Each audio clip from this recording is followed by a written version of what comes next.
Dale. Yo no lo pude leer ni tuve acceso, parece que tienes un libro al libro. No entendí. No leí el artículo, no sé si lo habrán enviado, supongo. Sí, lo envió Nelson, el link. Sí, pero no pero leí el artículo, y sé que tienes un libro, ese. Sí, unos cuantos. sí. Pero, A entonces voy ver, a hablar, dale, sí, dale. compartiendo con ustedes. Para mí este momento es muy importante porque hablar en español de esto que siempre estudié en portugués y que habla mucho de mi experiencia, ¿no? Lo que voy a conversar es un poco parte de mi pesquisa. Lo otro, Perdón, Lisette, porque fui, como, déjame decir algunas cosas. Vamos a escuchar a Lisette Weissman.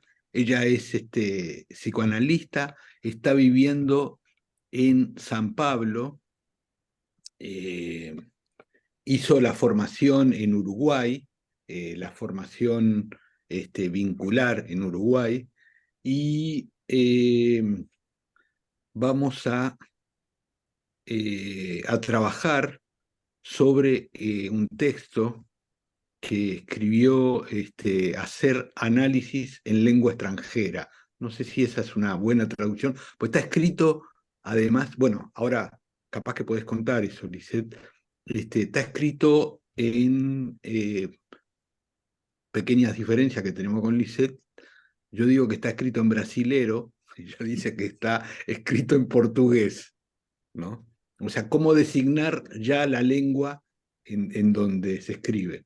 Entonces, no, quería hacer una especie de presentación, dice, porque sin duda que está el impacto afectivo del reencuentro, pero bueno, además corresponde preguntarte cómo es que surge este texto. bueno, en realidad en la pandemia escribí bastante y quería escribir otro libro y ahí decidí empezar a hacerlo como un postdoctorado. Yo hice acá el máster, el doctorado y esto sería el postdoctorado. Entonces este es uno de los capítulos y traté de publicarlo y lo mandé al Journal de Psicanálisis de la Asociación Psicoanalítica de San Pablo y fue aceptado aquí, entonces fue publicado en esa revista. Y el título de lo que voy a leer está con pregunta, porque esa es mi gran cuestión, ¿no? ¿Qué significa hacer análisis en otro idioma, ¿no? Entonces, para empezar, les quería leer cómo lo empecé y que me gusta, que es un trechito de un libro de Paul Auster.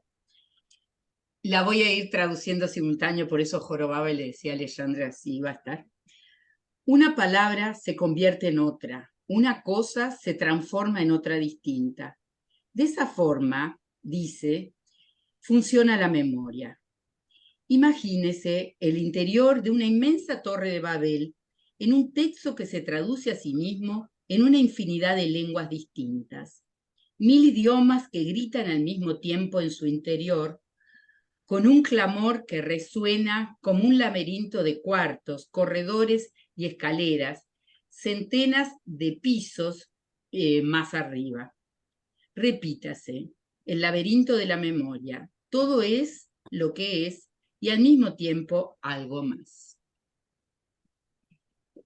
Yo empecé a pensar este tema que tiene que ver con en qué idioma hacer análisis, un poco a partir de mi análisis personal y después de los pacientes que atiendo, porque atiendo en los 3 idiomas, en español, en portugués y en inglés, y es una cuestión que siempre me interesó.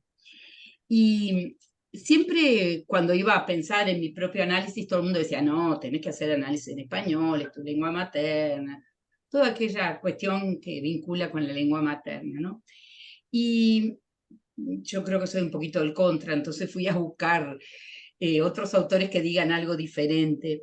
Lo mismo que me parece que se habla mucho sobre la migración, y para hablar de la migración siempre se pone el énfasis en el luto por la pérdida, ¿no? La pérdida de la tierra, la pérdida de la lengua. Y capaz que también apoyado en mi experiencia, yo creo que se pierde, pero también se gana. Entonces, me parece interesante poder ver las dos caras de la moneda para poder pensar estos procesos, ¿no? En realidad todo empezó porque una vez atendí un paciente que era belga, le pongo aquí Jerome, y Jerome, cuando viene a la consulta y viene la pregunta, ¿no? ¿En qué idioma uno va a atender al paciente? ¿Y quién elige esa lengua? Si ese paciente o si lo elige el analista. Generalmente lo elige el paciente de acuerdo a lo que uno pueda como analista entender, ¿no? El otro día atendí una pareja que ella era americana y él brasilero. Y me decían, ¿vos hablás los dos idiomas? Le digo, sí, sí, hablo los dos idiomas. Dice, pero ¿vos sos capaz de que cada uno te hablemos en nuestra lengua materna para que vos nos escuches y hagas la interpretación? Y yo le digo, sí, yo creo que sí, vamos a probar. Y en la mitad del trabajo él interrumpe y me dice, ¿tú podrías hacer la interpretación en inglés? Porque creo que ella no entiende 100% si la hablas en portugués. Bueno, ahí fui bailando, ¿no? Al son de la música. Y yo creo que esa es parte de uno de los secretos de una migración bien lograda, la posibilidad de tener una flexibilidad y ir y venir, ¿no?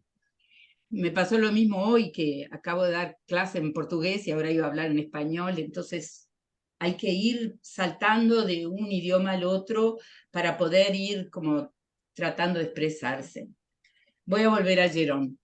Jerón es belga y vino a mi consultorio y ahí le dije, bueno, ¿en qué idioma quería que lo atienda? Él hablaba inglés, yo también, y él me dijo que él quería ser atendido en portugués. Portugués no era su lengua materna. La lengua materna, él se consideraba que era el francés y un dialecto belga que se habla en la parte donde él nace. Entonces fuimos haciendo el análisis y en un momento, siempre me acuerdo de las palabras de él porque a partir de eso empecé a pensar mucho, él me dijo, yo no podría hablar mal de mis padres si estuviera hablando en belga. Por eso, si lo puedo decir en portugués, yo me permito decir esas cosas acá en el análisis. Entonces, a partir de eso, fui buscando algunos autores para conversar, ¿no? Para poder pensar hasta qué punto la lengua materna es habilitadora y hasta qué punto es cercenadora o impide la posibilidad como de expresar. Tengo algunas citas que quería leer. Hay un libro que se llama A Babel das Línguas. No sé si está traducido en otro idioma. Es un libro un poquito viejo, ¿no? Y los autores van tratando de dar ideas para poder pensar cómo implica la lengua para ser expresada, ¿no? Velikovsky en ese libro dice que la lengua aprendida en la edad adulta puede realmente integrarse en una red simbólica fértil y polivalente, mismo a nivel inconsciente. Entonces, me gustaría discutir un término que ellos van definiendo, que es la diferencia entre ser polilingüe y ser políglota, para después volver a Jerón y tratar de explicarlo, ¿no? Aquel que es polilingüe es una persona que aprende más de una lengua desde la primera infancia. El políglota es aquel que aprende las lenguas extranjeras en una edad en que ya tiene un sistema de pensamiento lingüo-especulativo, lo llaman ellos, plenamente formado. Entonces, me parece que esas dos diferencias son bien importantes a la hora de expresarse, ¿no? Porque aquel que es polilingüe aprende varias lenguas en la infancia. Y lo que estos autores dicen es que son lo que ellos llaman las lenguas del ello. Porque en ese momento una crianza, un niño, no va a interponer las exigencias superyoicas que sí va a interponer un adulto cuando aprende lenguas en una edad adulta. Y los autores dicen que esa es una expresión creativa y sin resistencia que el niño tiene para expresarse, a diferencia del políglota, en que al hablar aplica esa instancia superyoica para corregirse todo el tiempo, ¿no? Entonces, me parece que esa instancia superyoica es la que implica lo que le dicen puniciones, ¿no? Se pune a sí mismo y se critica por haber sido una lengua aprendida en una edad en que el superyo está funcionando, ¿no? Voy a leerles así, tipo, algunas cosas que me parecieron interesantes para discutir, ¿no? Y aquí voy pensando como la lengua extranjera pasa a ser como un intermediario, ¿no? Como un intermediario entre la posibilidad de expresarse y esta otra instancia superyoica. Esperen que quiero... Kraft, en este libro de Argentini y Canestri, dice que en los casos clínicos que él trató, el uso de la segunda lengua representa una forma de defensa para garantir cierto grado de alejamiento emocional y de control al confrontarse con las vicisitudes pulsionales infantiles. A mí me parece que esto es bien, bien importante para poder pensar, ¿no? Y Claire, ese es otro libro que encontré en el Museo de Freud en Londres, varios psicoanalistas que migraron a partir de la época nazista para Londres, se juntan y empiezan a trabajar en un consultorio común y a partir de ahí escriben un libro que es cómo hacer análisis en varias lenguas. Y Claire decía, los viejos dolores pueden ser experimentados de manera diferente en otra cultura y expresados de forma renovada en la lengua de aquella cultura. Tal vez el levantamiento de las inhibiciones ocurra cuando es posible escapar a la sensibilidad materna. Entonces, aquello que tal vez era como un preconceito de apelar a la lengua materna como una forma de expresión, ellos dicen que es un escape de esa sensibilidad materna para poder expresarse, ¿no? Y es poder pensar la migración y hablar en otra lengua como una forma de liberarse de el superyo y la mirada materna que juzga, ¿no? Caterina Coltai es una psicoanalista húngara que vive aquí en Brasil y ella dice que los migrantes describen a la lengua materna como un territorio y hablan de rupturas y travesías, del pasaje de lo Heimlich, la lengua perdida, para lo unheimlich. Ese es allures, ainda extranjero, como una sombra, pues así, allures, de lo extranjero.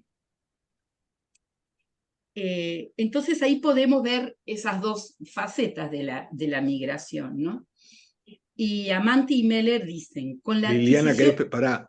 Lisette, Liliana, ¿querés preguntar algo? No sé. No, solamente sobre lo de un Heimlich versus Heimlich, ¿no es cierto? Que Heimlich es lo familiar y un Heimlich es lo nuevo, lo desconocido dentro de lo familiar, que pasa a ser el texto de lo siniestro en Freud, ¿no? Solamente Sí. que, disculpa. Sí. Llama lo siniestro. Sí. Sí. Y por eso esta autora dice como que se juntan, ¿no? Y que el migrante puede pensar la lengua y la cultura como un territorio, ¿no? Y poder oscilar entre esos territorios, en ese sentido. Pueden interrumpirme, yo voy... Pero... una de las ¿Te puedo cuestiones... interrumpir? Claro, dale. Bueno, en un momento dijiste algo que me parece muy interesante, que por ahí podemos hablar ahora o más adelante. Cuando vos decís que vos sos psicoanalista en inglés, en portugués y en castellano. ¿Vos te das cuenta que ahí son tres sujetos completamente distintos? Esperá, decile de vuelta, pasa un avión vivo cerca del aeropuerto. ¿Qué? Habla muy bajito o habla más fuerte. Bueno, ¿Vos te das cuenta? Yo escuché. vos dijiste en un momento que vos atendés o haces psicoanálisis en 3 idiomas: Sí, sí, eso. inglés, portugués y castellano. Te pregunto, pero como curiosidad, si vos te das cuenta que cada vez que hablas en otro idioma sos otra persona, no sos Sí. la misma. No solo porque cada encuentro es una novedad, sino que no es lo mismo para Lisette atender en inglés, en portugués o en castellano. Yo me doy cuenta porque yo atiendo en español y atiendo en hebreo. Y son dos Luis completamente distintos. Pero podemos hablar más adelante o seguir con lo tuyo. Está bueno. Claro que el juego con las palabras y la lengua es muy diferente, ¿no? Pero actualmente, por ejemplo, entre el portugués y el español, a veces yo no me doy cuenta en qué idioma estoy leyendo o escribiendo. Se me confunde.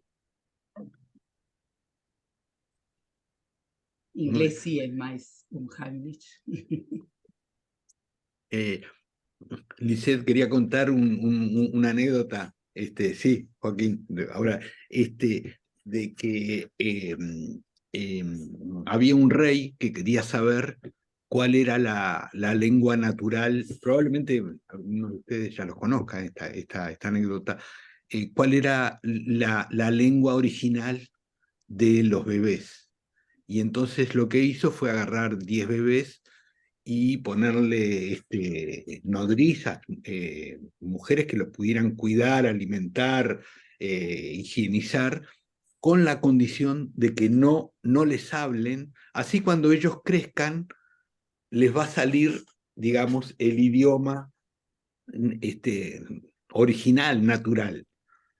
La anécdota es que los 10 niños, que eran la muestra, murieron, porque de lo que se trata es de que sin hablar, no solo necesitamos limpiarnos, alimentarnos, sino la parte de interacción que hace a lo vital, ¿no? Y con esta anécdota también quería remarcar esta idea de que somos migrantes, o sea que si bien es cierto que estamos hablando específicamente de los cambios territoriales, ¿no? Cómo pensar también en el proceso psíquico estas situaciones de migrantes, de cambios de estado, algo de lo que vos estás mencionando, Lisette, con este paciente que puede criticar, o sea, puede expresar de diferentes maneras en nuevas lenguas, digamos, ¿no? Joaquín. Sí, bueno, buenos días a todos. Me encanta el tema de tu trabajo, Lisette, me parece un tema muy, muy difícil, muy complejo y muy complicado.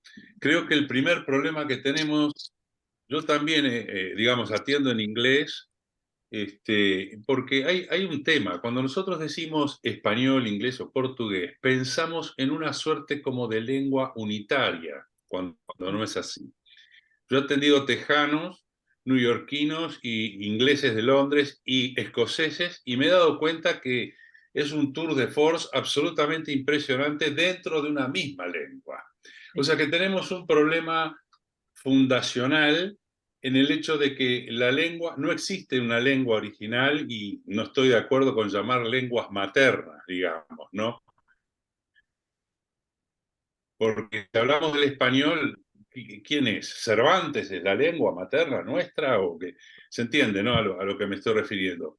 Este es un primer problema que tenemos. Y creo que el otro problema que se nos presenta en el trabajo analítico es el tema de la identidad y en la producción de cuándo es que se produce el lenguaje. O sea, cuándo es que, en esta distinción que tú haces muy bien, lo polilingüe y de lo políglota, ¿no?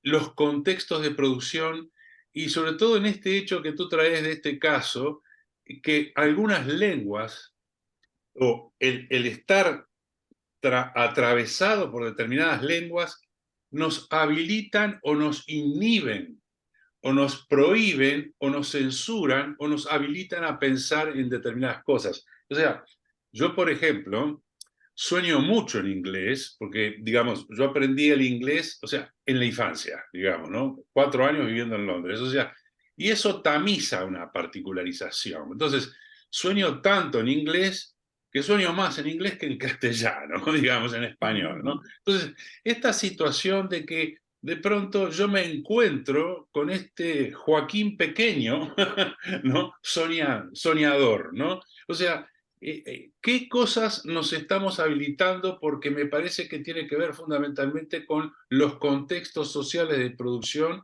y en esto que traía bien Nelson y que tú traías también muy bien, que es la migración.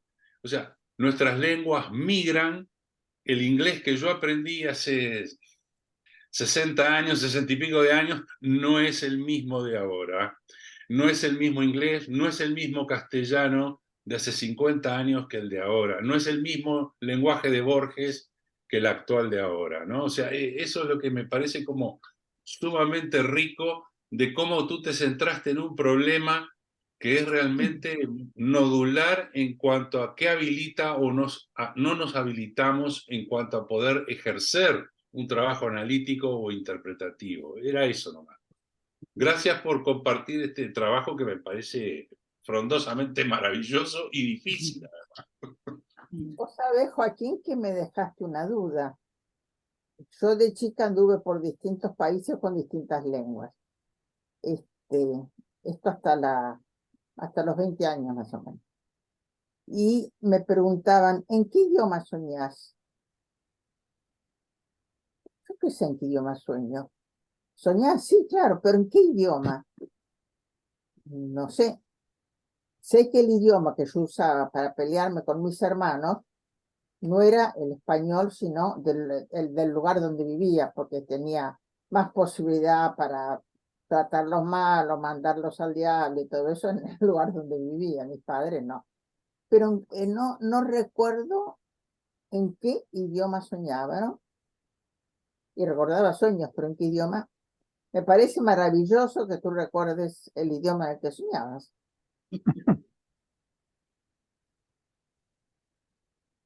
Había una paciente uruguaya que me había buscado y venía acá en San Pablo.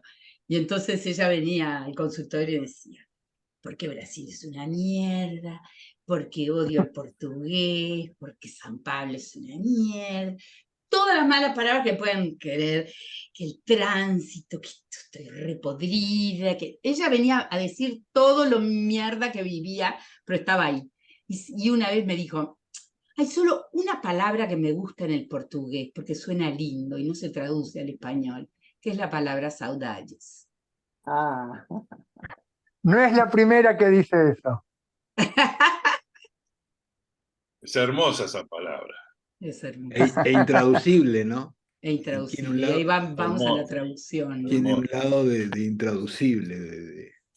Sí. Bueno, eso. Y otra de las cosas que vos decías, Joaquín, que me hizo pensar, es que las lenguas también están basadas en una tonalidad, en un canto. Exacto. Y entonces me acuerdo una vez que alguien me dijo, yo no podría vivir en un país en el cual tuviera que aniñar, ¿cómo se dice? Aniñar, aniñar, Anidar. Acunar. acunar, Anidar. Nido, anidar. pero es Acunar. también cantar las canciones de cuna.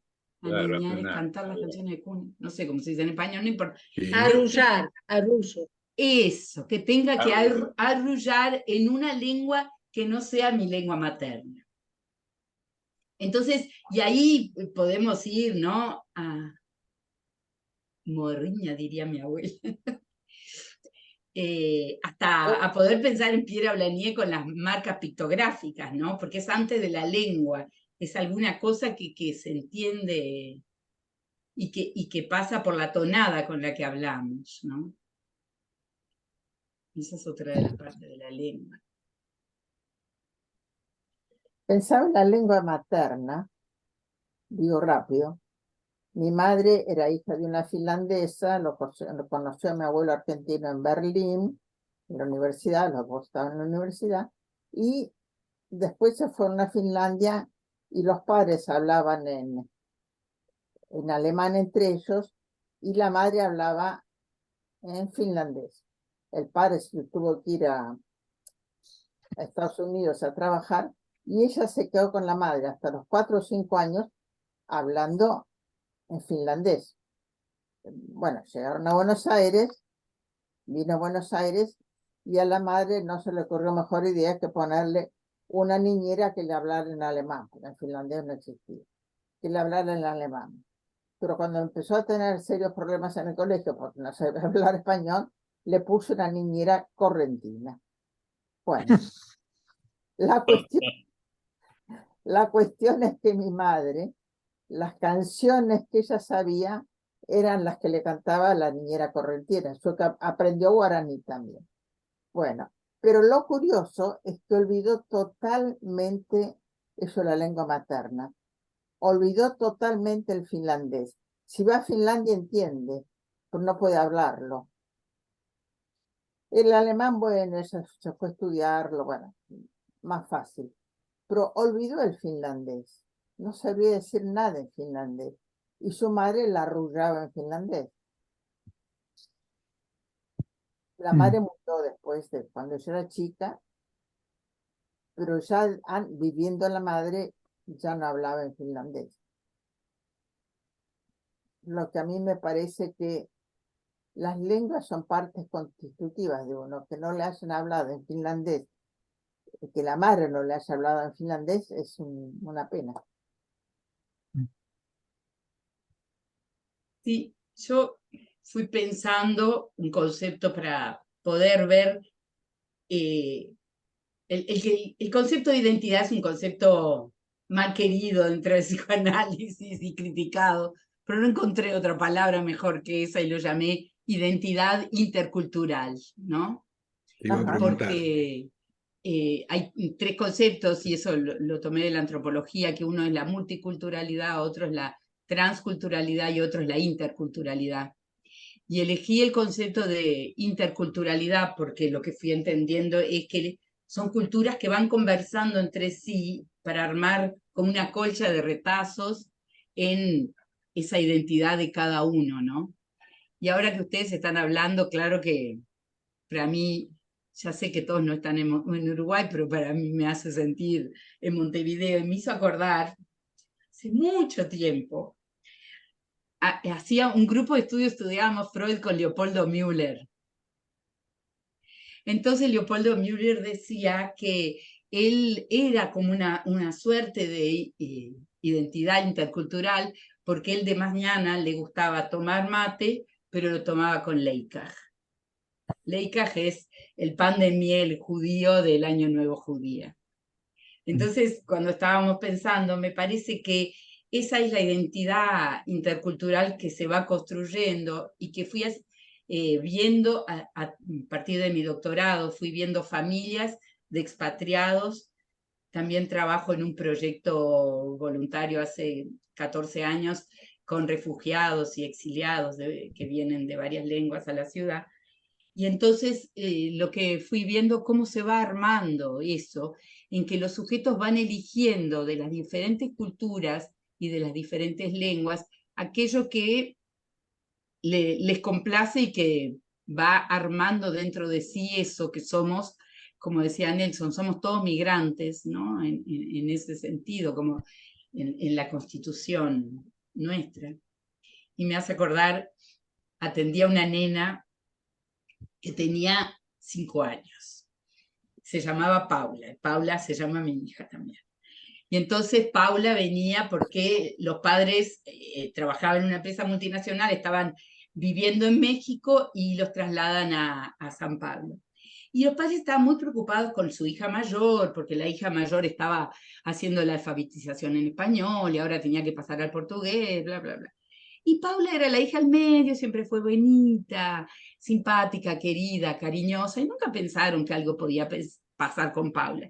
Hasta que ella llega a San Pablo y se transforma como en un infiernillo. Yo me acuerdo que venía al consultorio y no quería peinarse, y una vez que hicimos una reunión de familia, ella vino de pijama. ¿Por qué ella venía de pijama? Porque era lo más rebelde que existía.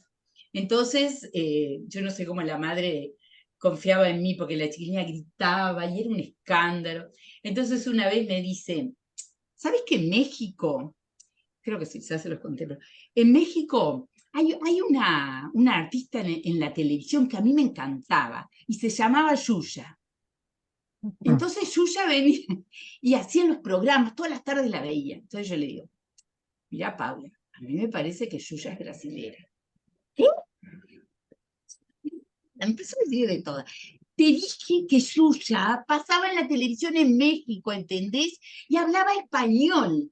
¿Qué es lo que está diciendo? Le digo, bueno, a mí me parece que es brasilera, pero si para vos es mexicana y habla en español, está bien. Entonces, me parece que tiene que ver con esta colcha de retazos, ¿no? Que uno va tomando atributos de las diferentes culturas que le sirven a uno mismo, ¿no? De la misma forma que nos vamos constituyendo aunque vivamos en el mismo lugar, ¿no? Y esto también me parece que también constituye una diferencia cuando el migrante es un migrante voluntario por sí mismo a cuando es un migrante obligatorio, un refugiado, un exiliado, porque ahí tomo mucho la metáfora del Fordá freudiana, ¿no? La posibilidad de volver a la tierra natal, ir y volver en el juego con el carretel, permite ir construyendo esta identidad. Y aquel que no puede volver siente como haber perdido la tierra, pero también la tierra por momentos siente que él fue un traidor al abandonarla.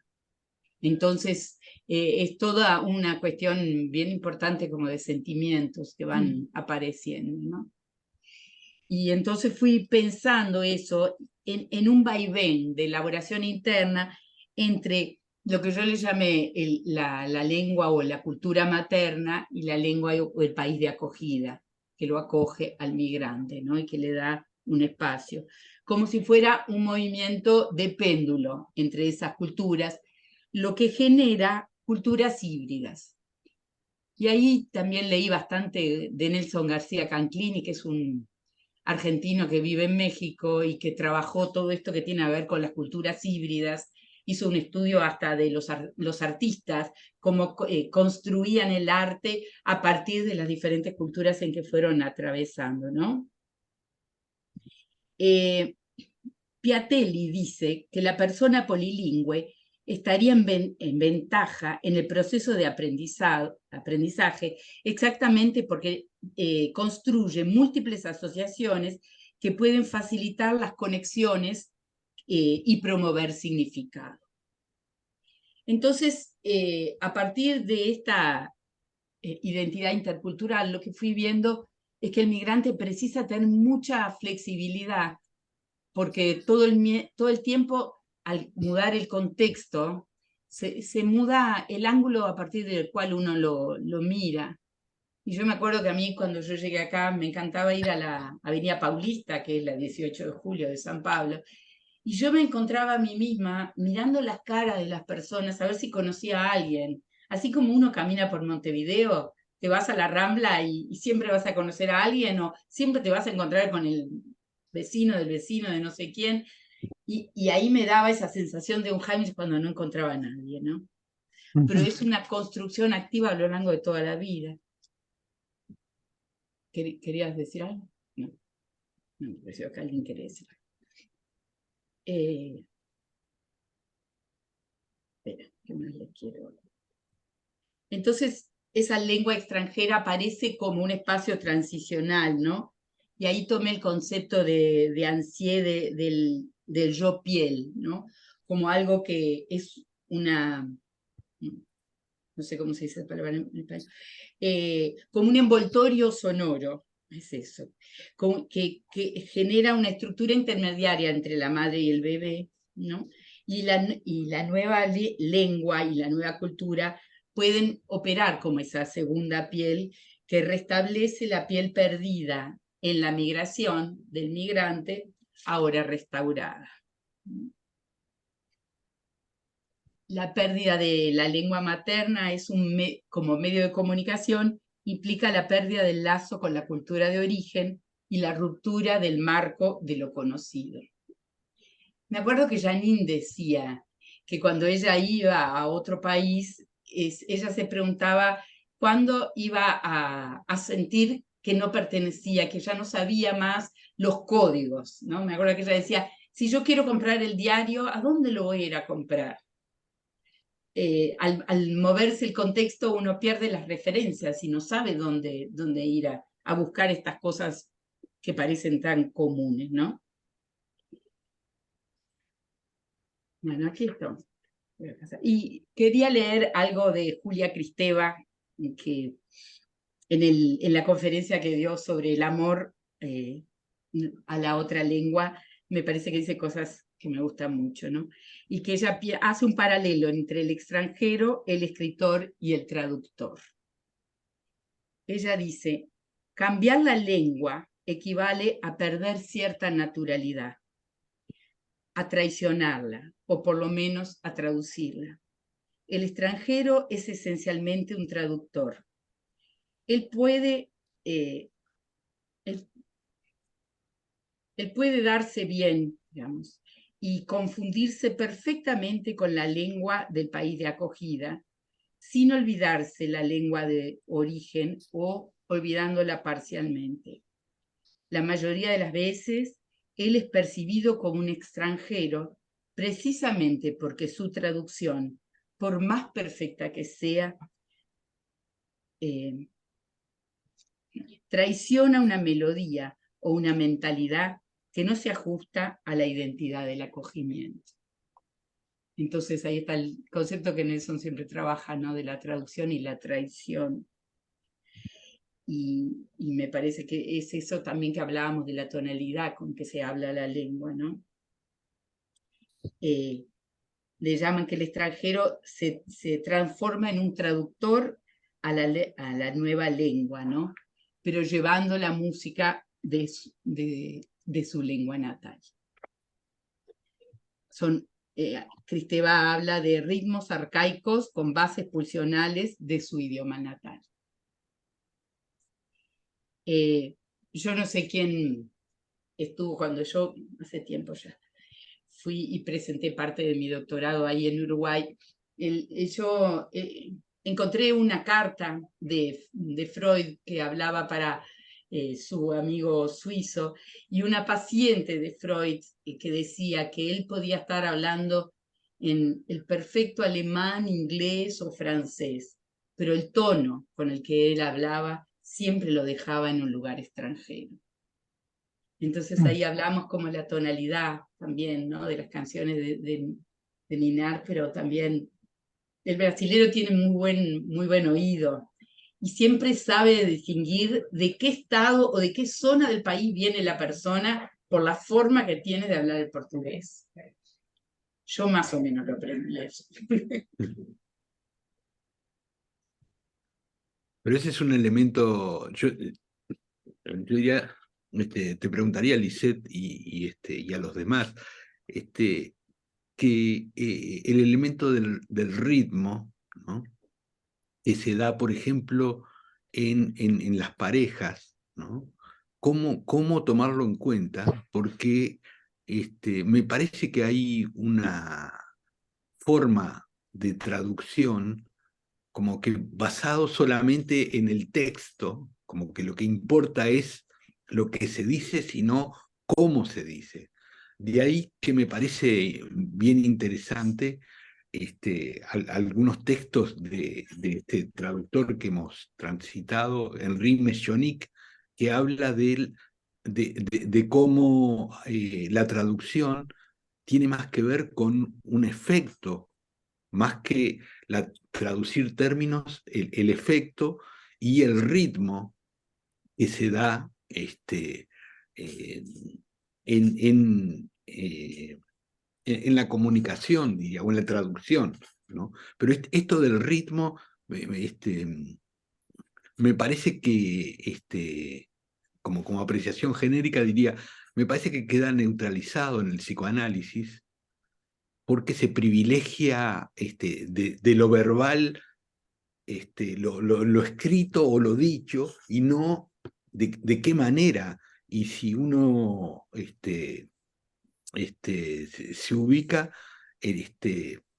los conflictos de pareja no tienen que ver solo con lo que se dice, sino justamente la forma de interpretar que probablemente venga de cómo se perciben los ritmos, ¿no? Si es un ritmo de comunicación, de rechazo, o sea, ¿qué es lo que producen los ritmos? Porque además es eso, ¿no? Bien importante. Sí, Joaquín. Sí, yo, continuando un poco en este sentido y en lo que traía también Lisette, ¿no? O sea, la lengua es una música. No solamente que es música, porque en el castellano, una cosa es escuchar a un mexicano, un correntino, un santiagueño, un uruguayo, ¿no?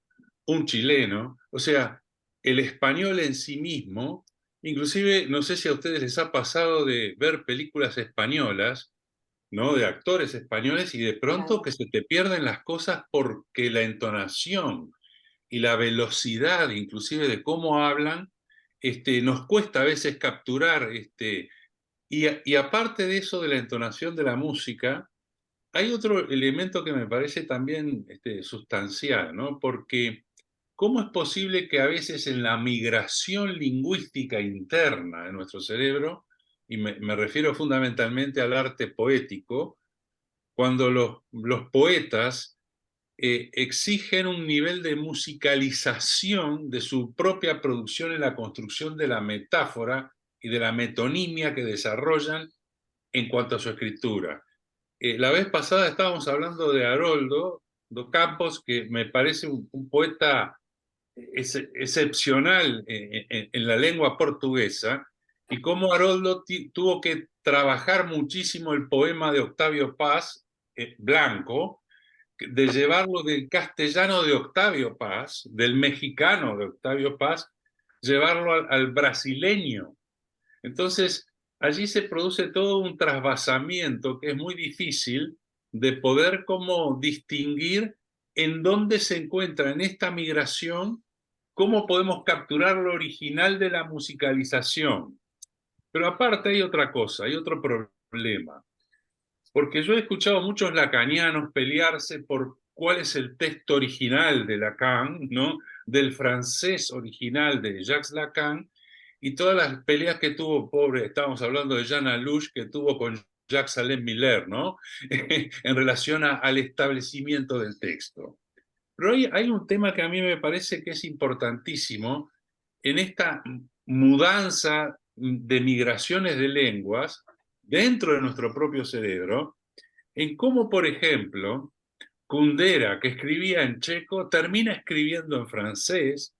Conrad, que su lengua materna era el polaco, termina escribiendo en inglés, o cómo Canetti termina escribiendo en alemán, ¿no? O sea, y entonces uno se encuentra en esos desplazamientos internos en donde realmente tenemos que pensar también en la comodidad de la persona en su capacidad expresiva con respecto a su propia lengua o a la lengua que él elige. En esto que tú traías, Lisette, esta paciente, esta mujer, prefería putear, ¿no? Hablando de la puteada, en castellano, ¿no? Porque estaba como habilitada en su contexto social a poder producir una puteada en ese nivel. Entonces, hay algo de la elección y también, por tanto, en el análisis con una persona que maneja funcionalmente diferentes lenguas, que el pasar de un canal a otro es lo que se permite o lo que se inhibe o lo que no se permite, digamos, ¿no? Hay una suerte de habilitaciones o de otra manera, inhibiciones que funcionan en ese nivel, ¿no? Sí, totalmente. Y me parece que también debe tener que ver con la significación que tiene esa lengua o ese idioma para cada una de las personas, ¿no?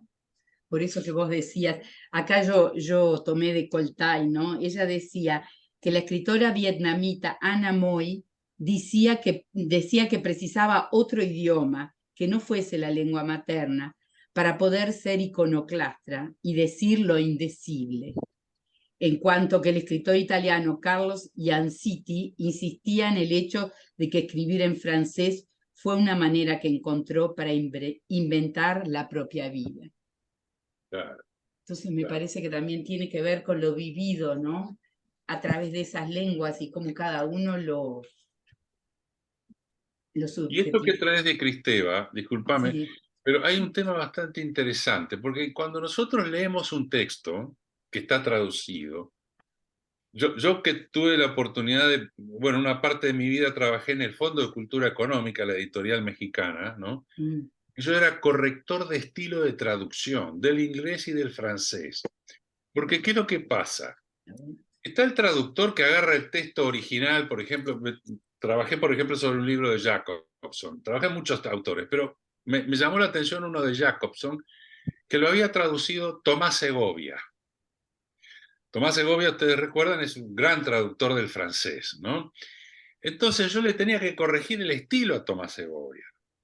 Entonces, fíjense en que todo eso se llama proceso de edición, ¿no? Entonces, al final, cuando nosotros leemos el texto, que creemos que pasó por una sola persona, en realidad pasó por un proceso de producción de diferentes personas. Con lo cual, ¿viste? Hay un proceso como de desdibujamiento, pero también de construcción, ¿no? O sea, que es una cosa de construcción y de construcción. En esto parece ser muy derridiano el asunto, pero me parece que estamos en una situación bastante difícil en eso.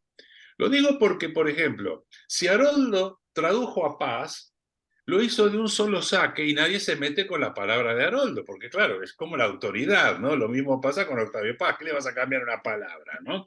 Cuando es en su lengua. Pero cuando te tomas la libertad, está el trabajo de la edición de la propia editorial, ¿no? O sea, el establecimiento del texto también es complejo. También lo que hacen algunos autores con respecto a otros. Por ejemplo, hoy sabemos que los cuentos de Carver, ¿no? De Raymond Carver, están todos editados y que en realidad él entregaba un material tan en bruto que era la edición la que le compaginaba el cuento. Y lo mismo pasó, por ejemplo, el famoso poema de T.S. Eliot, ¿no? The Wasted Land, ¿no? La tierra devastada. Eso pasó por Pound, por Ezra Pound. O sea, T.S. Eliot le pasa a Ezra Pound le pasa el poema y le dice, emprolijámelo. Y Pound se lo corta hasta la mitad.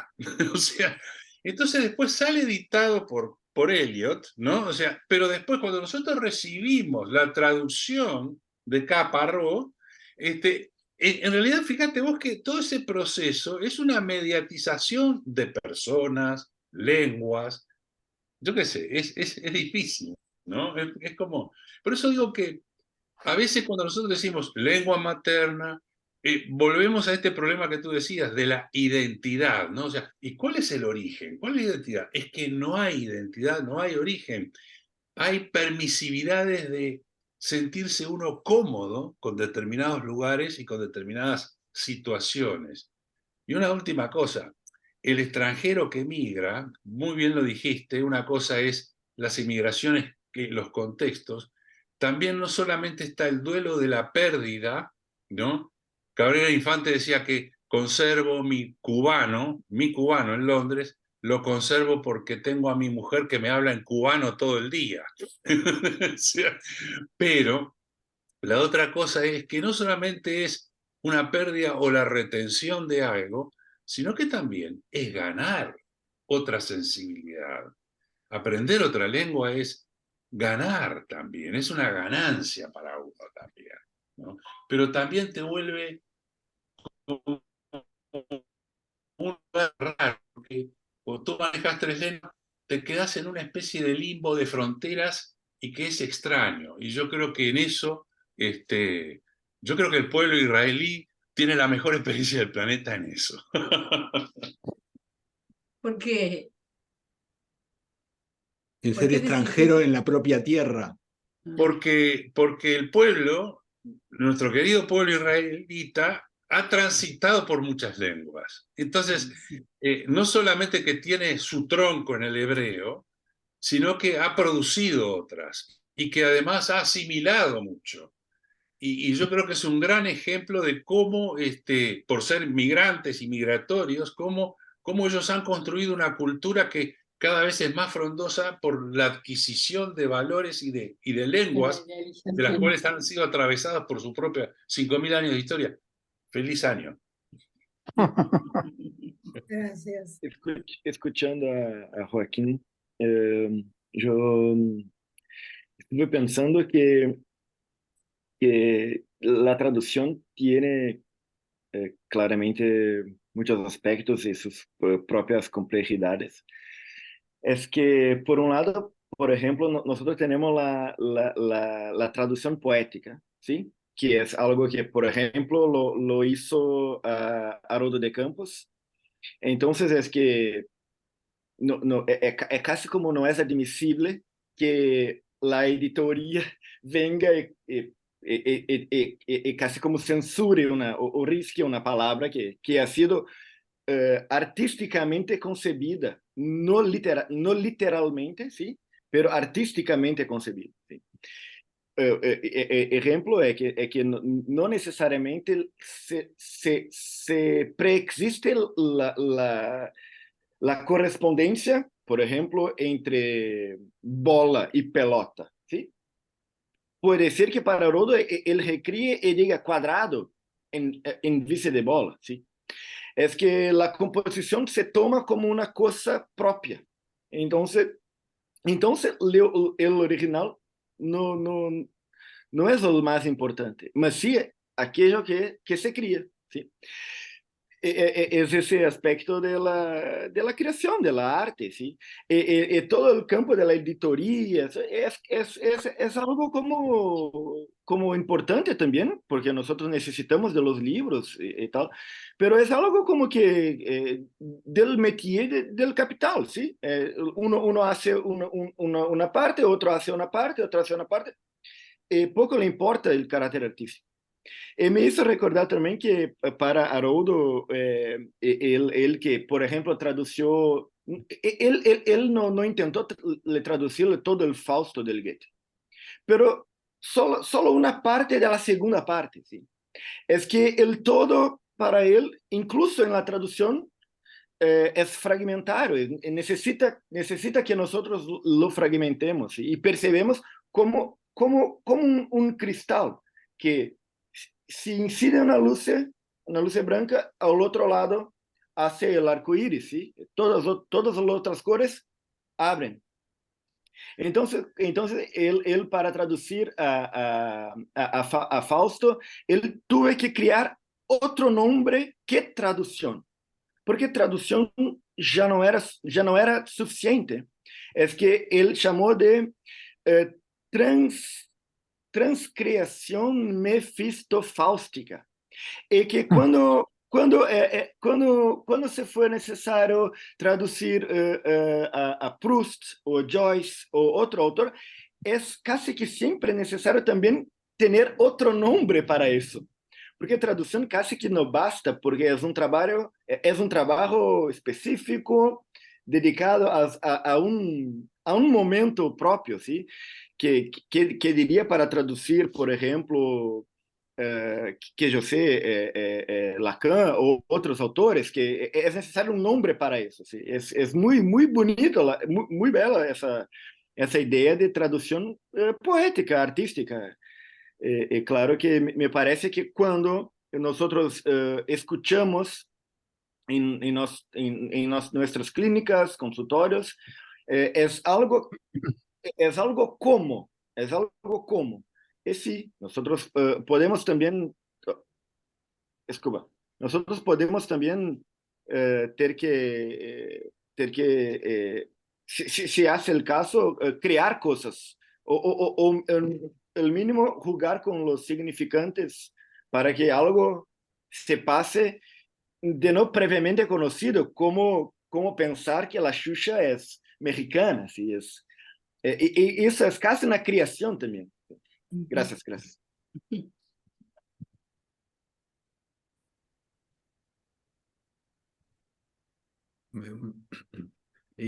Alexander, me dejas pensando que este término que trae Lisette de identidad intercultural, ¿no?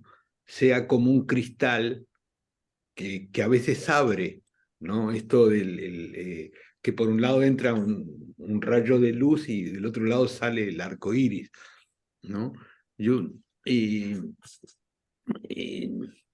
Parece como, pero no sé de qué manera preguntártelo, Lisette, esto de la identidad intercultural parece como una zona de pasaje que genera la ilusión de que no es pasaje, de que es una identidad, ¿no? Es como la canción de Jorge Drexler, En Movimiento. Siempre estamos en movimiento. Como la canción de Jorge Drexler de En Movimiento. Ajá, hay una canción de Jorge Drexler en movimiento. Siempre estamos en movimiento.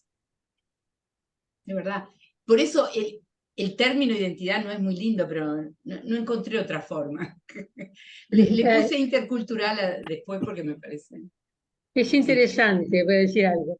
Yo vivo en Israel, ¿no? Así que el tema del cambio de idioma y el pasaje de un idioma a otro es un modo de vida, ¿no? Todo el día estamos pasando de una lengua a otra y de un modo de hablar también, porque yo diferencio entre lengua y habla. Una cosa es el idioma y otra cosa es el habla, ¿no? Que es muy dinámico, ¿no? Va cambiando. De repente yo me encuentro con gente de Argentina que no veo hace 20 años y hablan distinto, o dicen palabras que yo no usaba o no voy a usar tampoco. En este sentido, lo de la dinámica me parece interesante.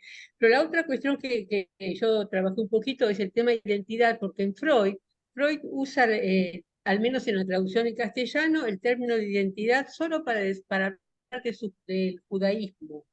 Él dice que ¿qué es el judaísmo? El judaísmo es una identidad. Y hasta entonces no había usado la palabra identidad, sino que siempre habló de identificaciones, ¿no? Identificaciones proyectivas o identificaciones de otro tipo, introyectivas, pero no habló de identidad. Y cuando habló de identidad, habló de algo cultural, porque ¿qué es el judaísmo? Sino un concepto totalmente cultural, no solo intrapsíquico, subjetivo. Así que lo de las identidades, Lisette, que trae como identidades interculturales, me parece que se conecta muy fuertemente con esta idea de que la identidad siempre tiene que ver con algo cultural y no está solamente en la cuestión intrapsíquica entre el yo, el ello, el super yo, o otros niveles de análisis que siempre son intrapsíquicos, por lo cual el tema de identidad es interesante, ¿no? Como construyendo identidades que en realidad son siempre ¿no? O interculturales o entre unas personas y otros. Bueno, algo así. Yo puedo leer un pedacito antes de que terminemos. Lo escribió Barón Supervielle, es una escritora argentina, que dice así: yo veía las cosas de forma diferente. Estaba con miedo de la lengua nueva y sospecho que por eso escribí siempre poemas cortos. Las palabras estaban lejos, la desorientación me servía. Yo amo Buenos Aires, siento falta del cariño de las personas, pero mi trabajo es realizado en París. Yo pertenezco al ausente. Ser extranjero y ahora yo también lo soy en todos los lugares. Es también una forma de ser libre. La no integración es una libertad. No estoy integrada en ningún lugar. Mm. Son diferentes formas de ver lo mismo, ¿no? A mí Sí. me La interesa ajenidad, eso. ¿no? Por ahí, lo Pero, ajeno. Sí, sí. pero Que tiene su acentuar, precio, porque no es fácil. No es fácil Sí. sentirse así, pero es así. Sí, habla Liliana. Voy. Brevemente, nada, todo lo que has hablado me habla desde mil lugares, ¿no es cierto? Pero estaba pensando en la experiencia contraria, ¿no es cierto? Que ahora que has hablado de la ajenidad, yo estoy en Lima, Perú, y bueno, entre otras cosas he vivido 10 años en Nueva York, y una de las experiencias que tuve cuando llegué a Nueva York es que, bueno, fueron las fiestas judías, me invitaron a una cena, y me dijeron, di algo en el idioma de tu país. Entonces, yo dije feliz año en castellano, ¿no es cierto? Me dijeron, no, el idioma que hablan las personas nativas del Perú. Y yo la única frase que conocía de quechua, que es el idioma predominante de los precolombinos, que habla todavía, que sea un 20% de la población, a pesar de los 1000 ataques destructivos a ese idioma, y a todos los otros idiomas nativos en el Perú, que son decenas. Eh, la frase que conocí es una que había conocido en la casa de una compañera que una empleada del hogar nos enseñó, y era Imatamunanki Supai Paguagua, que quiere decir, ¿cómo me llamo? Hijo del diablo. Que era una manera en la que esta persona, ¿no es cierto?, usa esta transmisión a estas niñas de su idioma que contenía toda esa violencia que era su vida cotidiana, ¿no es cierto? Y fue la verdad, no sé, tenía 21 años, pero fue como algo muy notable el darme cuenta de esto, de esa ajenidad en la propia tierra, ¿no? Entonces, me parece que esto es como el otro tema de los idiomas y de la ajenidad y de lo extranjero, ¿no es cierto? ¿De quién es el país? ¿Quiénes son los ajenos? ¿Quiénes pertenecen y quiénes están excluidos, incluido sus idiomas y sus creaciones y sus modos de ver el mundo?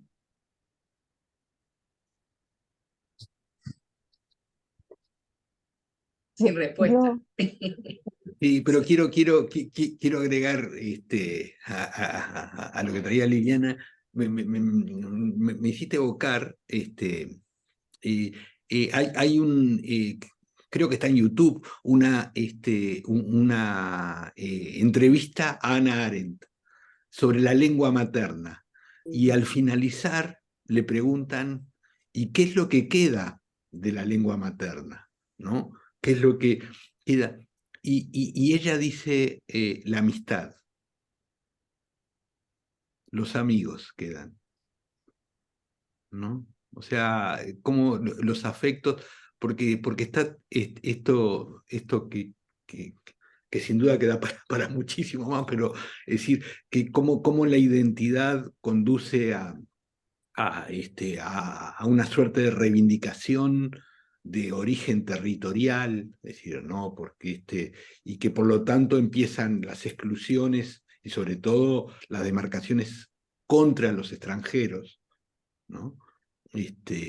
Cómo hay una prédica, ¿no? Me hizo acordar eso, esto que trae Hannah Arendt al finalizar, ¿no? Es decir, cómo hay, digamos, identidades interculturales que lo que queda es lo afectivo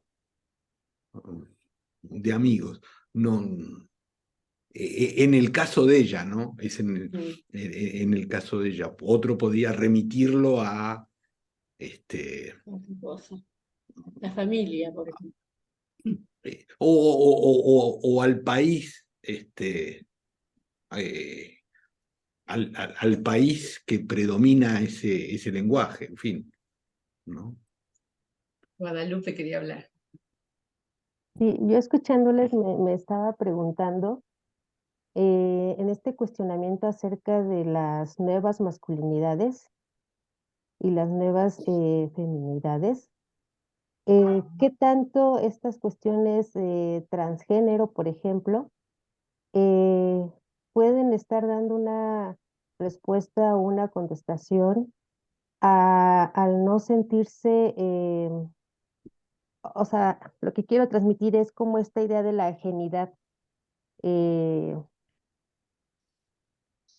va hacia otros lados, pues, ¿no? O sea, algunas, me estaba preguntando cómo los jóvenes no aceptan esto del lenguaje femenino, del lenguaje masculino, del ser hombre, del ser mujer, eh, como era tal y como era antes, ¿no? Y cómo eh, van a otro lenguaje, ¿no? Incluso esto de la manera de hablar de otres, eh, no sé, como que me quedé pensando en eso.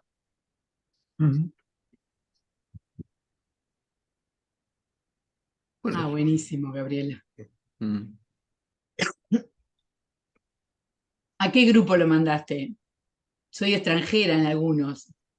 Ah, no sé, yo lo mandé a la deriva de los lunes, no sé, vos estás acá, así que supongo que Ah, también. vos estás en los lunes. Qué ¿Hoy no es bueno. lunes? El lunes, sí. Creo que el lunes, ¿no? Sí, pero porque Lina y Joaquín decían que eran de los martes. Y Claro. No, no sé. No, no, no. Acá en este grupo no vamos a aceptar ajenos. Ok. Somos- Yo soy de este grupo, a mí Claro.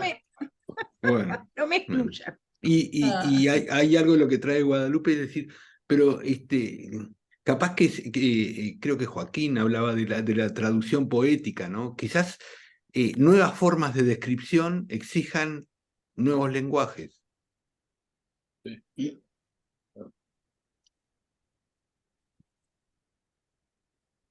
Bueno, muchas gracias por escucharme. Gracias a ti, Lisette. Muchas Gracias a gracias a ti. ti. Buenísimo, buenísimo, buenísimo. Yo Bueno, sigo Tendríamos que hacer estudiando. más. Es como que lo que nos has traído es como de una riqueza, hay 1000 capas que estoy segura tú tenías ahí anotadas y con nuestras intervenciones no han No. entrado, pero la verdad, muy, muy interesante. Gracias. Nelson mandó el link del trabajo y después excelente. espero poder ir a Montevideo el 13 de octubre porque ya lo hemos ido cambiando para en UPC. muy bien. Bueno. Muchísimas gracias, Lisette, y a Gracias cada a todos, uno de los Gracias, que hoy Lisette. participaron. Gracias. Chao, Hasta la gracias a próxima. ustedes. Muchas gracias, Lisette, nos vemos. Chao, nos vemos. Chao. Chao, chao. Chao, chao.